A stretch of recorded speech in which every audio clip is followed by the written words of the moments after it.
Bihu special এইটো ডিজাইনতে আৰু কেইটামান কালাৰ আনিছোঁ আগতেও কেইবাবাৰো আনিছোঁ আৰু যিখিনি আনো গোটেইখিনি চ'ল্ড আউটেই হৈ যায় আপোনালোকে বহুত বেছি মৰম দিয়ে কাপোৰ কেইযোৰত আৰু এইবাৰো লৈ আনিছোঁ ব্লেক আৰু ৰেডটো বাৰু আগৰ পৰা আছিলেই এতিয়া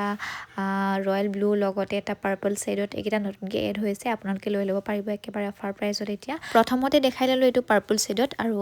নেক্সট যাব পাৰে এইটো ৰয়েল ব্লুত আৰু এইকেইটা কালাৰ আপোনালোকৰ পচন্দৰ কালাৰে হয় আপোনালোকৰ পচন্দ অনুযায়ী অনা হৈছে খুব বেছি ধুনীয়া হয় পদ্মিনী কেঁচা কটনৰ হ'ব কাপোৰ কোৱালিটি খুব বেছি ভাল গৰম ঠাণ্ডা সকলো সময়তে পিন্ধিব পাৰিব স্পেচিয়েলি বিহুৰ কাৰণে খুব বেছি ভাল হ'ব আপুনি নিজে পিন্ধিবৰ কাৰণেও পাৰিব নাইবা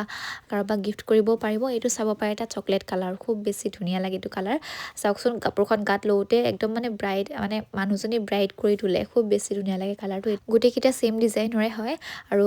আগতেও মই কৈ দিওঁ যদি বেছি ষ্টক নাথাকে সেইকাৰণে এবাৰো কৈ দিছোঁ ইয়াৰো কিন্তু বেছি ষ্টক নাই চবৰে 3-4 পিচ তেনেকৈ হ'ব আৰু গোটেইকেইটা ছেম ডিজাইনৰে হয় কালাৰকেইটা আপোনাৰ নিজৰ পচন্দ মতে লৈ ল'ব পাৰিব আৰু এইটো নেক্সট চাব পাৰিব ৰেড এইটো হৈছে একদম মানে এটা ভাইৰেল যোৰা কাৰণ এইটোৰে মই 100+ অৰ্ডাৰ লৈছোঁ খুব বেছি ভাল পায় আপোনালোকে ৰেড কালাৰটোতো খুব বেছি ভালেই লাগে আৰু ৰেড আৰু ব্লেকটো পাই যাব আপোনালোকে এই গোটেইকেইটাৰে কিন্তু 3-4 পিচ তেনেকৈ বাকী আছেগৈ আপোনালোকে ল'ব বিচাৰিলে ওপৰতে আমাৰ হোৱাটছআপ নাম্বাৰ দিয়া আছে তাতে সোনকালে যোগাযোগ কৰি লৈ ল'ব পাৰিব কাপোৰ কেইযোৰ হ'ব পদ্মিনী কেঁচা কটনৰ লগতে ইয়াৰে ফিক্স পাৰি থাকিব আৰু চবতে এনেকুৱা ধৰণৰ এটা ব্লাউজ থাকিব